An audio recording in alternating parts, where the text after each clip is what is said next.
கரூர் சம்பவத்தில் பாதிக்கப்பட்டோருக்கு தாவேக சார்பில் அறிவிக்கப்பட்ட நிவாரணத் தொகை ஓரிரு நாட்களில் வழங்கப்பட உள்ளதாக தகவல் வெளியாகியுள்ளது.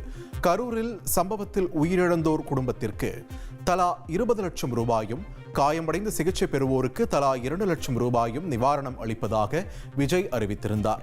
தொடர் விடுமுறை காரணமாக பாதிக்கப்பட்டோரின் வங்கிக் கணக்குகளில் நிதி வரவு வைக்க தாமதம் ஏற்பட்டதாக தகவல் வெளியாகியுள்ளது. இன்னும் ஓரிரு நாட்களில் நிதி உதவி வரவு வைக்கப்படும் என்று விஜய் நேரில் சந்தித்து ஆறுதல் தெரிவிப்பார் என்றும் கட்சி சார்பில் கூறப்பட்டுள்ளது.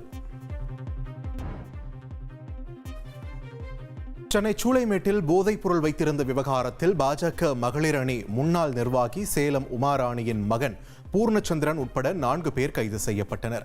4 பேரும் பெங்களூருவில் இருந்து கஞ்சாவை கடத்தி வந்து கல்லூரி மாணவர்களுக்கு விற்றது தெரியவந்தது. இது தொடர்பாக பொறியியல் பட்டதாரி பிரதாப், ஐடி ஊழியர் ஜனார்தனன், MBA மாணவர் அப்துல் வசீம் ஆகியோர் கைது செய்யப்பட்டனர். மேலும் அவர்களிடம் இருந்து 2.5 லட்சம் ரூபாய் பணம், கஞ்சா, போதை மாத்திரைகள் உள்ளிட்டவற்றை போலீசார் பறிமுதல் செய்தனர்.